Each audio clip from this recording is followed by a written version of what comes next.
Untuk terbitnya matahari di sebelah barat, tahukah kamu kapan akan terjadi? Dia akan terjadi ketika di mana seluruh pintu taubat sudah ditutup oleh Allah Subhanahu wa taala. Orang yang mau taubat sudah terlambat. Orang yang menyatakan ingin syahadat mau masuk Islam sudah telat.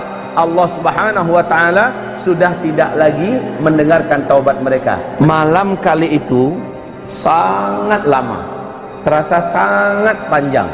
Kemana perginya matahari?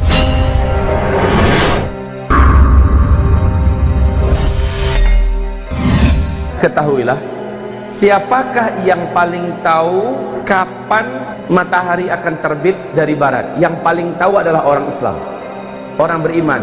Kenapa? Karena orang beriman ketika itu menghabiskan malamnya dengan tahajud, baca Al-Quran, berzikir. Dia tidur kelelahan, sepuas-puasnya dia tahajud, kemudian dia bangun kembali, dia tahajud kembali, dia berdoa sebanyak-banyaknya berdoa. Padahal tadi tahajudnya orang-orang beriman ya, tahajudnya orang beriman panjang, lama dia berdiri. Setelah itu dia rukuk lama rukuknya, dia i'tidal lama i'tidalnya, dia sujud lama sujudnya. Begitulah tahajud dia kerjakan. Kemudian setelah assalamualaikum selesai, dia pun berdoa sepuas-puasnya berdoa, berzikir sepanjang-panjangnya zikir, lalu baca Quran sepenat-penatnya, lalu ketiduran lagi. Dilihat hari masih gelap di luar.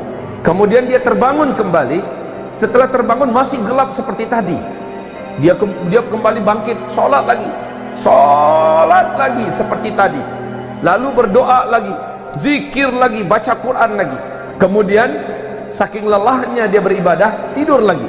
Lalu dia bangun seperti sudah lama sekali tidur. Kemudian dia terbangun masih gelap gulita di luar. Setelah gelap gulita yang begitu panjang di luar, dia lihat ini berarti masih ada waktu untuk sholat tahajud. Dia kembali sholat tahajud.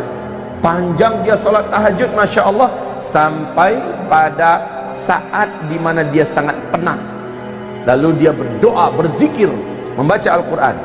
Setelah itu dia pun turun ke jalanan. Orang-orang beriman turun ke jalanan, masih gelap gulita. Apa kata orang sesama mereka yang berjumpa di jalanan? Padahal gelap gulita, mereka bawa obor masing-masingnya. Inilah dia tanda-tanda yang pernah kita pelajari. Berarti besok pasti matahari terbit. Orang-orang awam yang udah capek tidur, orang-orang yang memang anti sholat, yang nggak mau ibadah, tapi dia orang Islam, ya, udah banyak tanda-tanda kiamat, tetap aja nggak percaya. Akhirnya kaum muslimin berkumandanglah azan. Siapa yang menyuruh azan? Sang imam. Sang pemimpin menyuruh kumandangkan azan, azan subuh. Allahu Akbar, Allahu Akbar, Allahu Akbar, Allahu Akbar, seterusnya. Ya, kemudian orang berkumpul di masjid. Salat subuh berjamaah. Imamnya baca panjang. Selesai zikir pagi. Zikir pagi rencananya sampai terbit matahari. Ternyata masih gelap gulita setelah itu semua. Sang imam berkata, mungkin tadi terlalu cepat kita mulai azan. Coba lihat, kemana jam tangan perginya? Jam tangan kemana? Obor untuk melihat jam kan ada, kemana jam tangan? Jangan lupa, ini teknologi. Semua yang bersifat teknologi sudah selesai. Orang berpatokan hanya kepada matahari. Kemudian, kata imam, terlalu cepat kita tadi kumandangkan azan. Kayaknya tadi kita tuh sholat sebelum waktunya.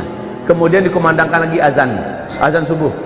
Kaum muslimin salat lagi, zikir lagi sepuas-puasnya. Selesai semua zikir-zikir, doa-doa Nabi dibaca, masih saja gelap. Kata imam, kayaknya itu yang tadi itu juga terlalu cepat. Ulang kembali azan. Azan lagi 3 kali kaum muslimin. 3 kali. Baru setelah itu mereka berzikir sepuas-puasnya zikir, mulailah nampak langit mulai terang. Tetapi anehnya bukan dari timur, dari barat. Orang-orang beriman paham, inilah dia. Tapi sejak matahari terbit, Rasulullah sallallahu alaihi wasallam menyebutkan, sejak itu semua isi Al-Quran, baik yang ada di dalam mushaf-mushaf, isinya hilang, Pak. Lembaran putihnya saja yang tersisa. Begitu juga yang hafal Al-Quran, dalam satu malam itu menguap ke langit seluruhnya. Hafiz-hafiz Al-Quran hilang seluruhnya. Bahkan Al-Fatihah yang paling akrab sudah lupa semuanya. Semuanya hilang. Tetapi kaum muslimin yang kami muliakan, orang-orang beriman telah tercatat Hari ini iman kalian yang beriman telah sah, kata Allah. Hari ini seluruh amalan orang-orang yang pernah beramal telah diterima. Dan sejak itu tidak ada lagi amalan, tidak ada lagi sholat, tidak ada lagi puasa. Tapi itu kaum muslimin, matahari hanya terbit setengah hari saja, setengah hari saja.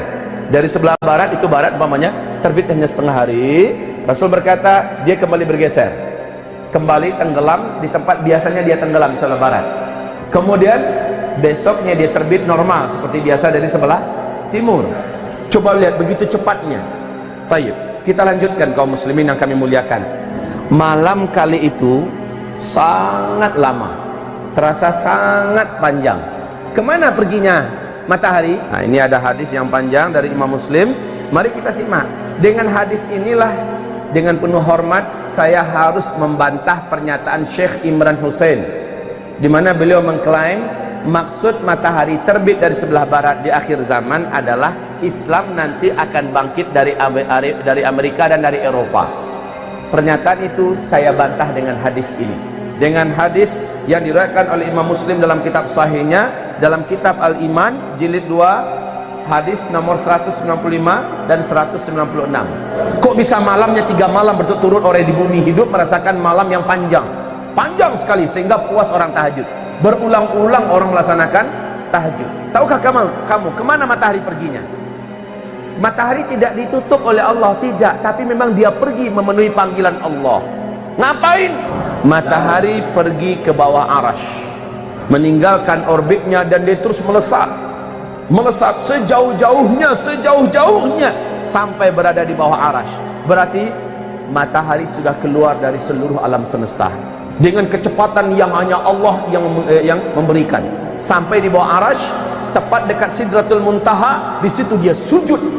Matahari sujud macam mana bentuknya entah, pokoknya dalam hadis dia sujud kepada Allah Subhanahu wa ta'ala. Fakta ilmiah yang tidak akan pernah bisa diketahui oleh para pakar dan ahli astronomi manapun sampai hari kiamat, kecuali dari hadis ini, bahwa matahari telah pernah meninggalkan bumi sebanyak 2 kali sebelumnya.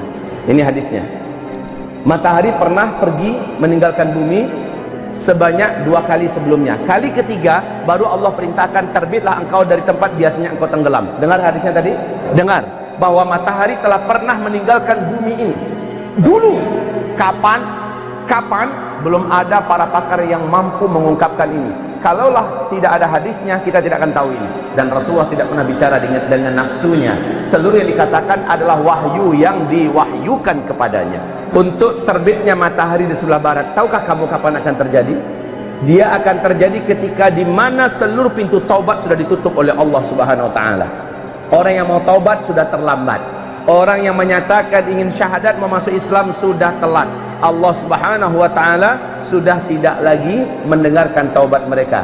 Di kitab Ensiklopedia Akhir Zaman, Rasulullah bersabda sallallahu alaihi wasallam, tempat terbitnya matahari dari sebelah barat, tempat terbitnya matahari, tenggelamnya matahari di sebelah barat, itu adalah pintu taubat yang ternganga. Jarak pintu taubat itu, kata Rasulullah SAW, 70 tahun perjalanan.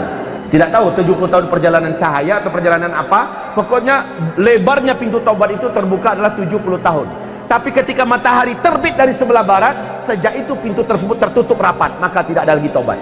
Tidak ada lagi taubat. Orang yang ingin bersyahadat memasuk Islam sudah tidak lagi diterima. Bahkan sejak matahari terbit dari sebelah barat, tidak ada lagi sholat duha, tidak ada lagi sholat zuhur, tidak ada lagi sholat asar. Semua ibadah-ibadah dan syariat sudah diangkat. Besoknya binatang raksasa akan keluar dari dalam perut bumi. Malam harinya Al-Quran sudah dipanggil oleh Allah kepada sumbernya, kepada zatnya. Bahkan catatan, subhanallah, Bapak akan baca nanti hadis, kita dengarkan bersama-sama ya. Rasul mengatakan saat itu Al-Quran hanya tinggal lembaran-lembaran putih. Di waktu duha, setelah matahari terbit, orang-orang ingin melihat Al-Quran. Betul, Al-Quran sudah tinggal lembaran-lembaran putih. Saya bertanya kepada Bapak, di zaman Nabi ada nggak Al-Quran yang seperti ini? Di zaman sahabat ada nggak Al-Quran seperti ini? Tidak ada. Yang namanya kertas itu kan baru beberapa tahun kemarin yang baru munculnya kan.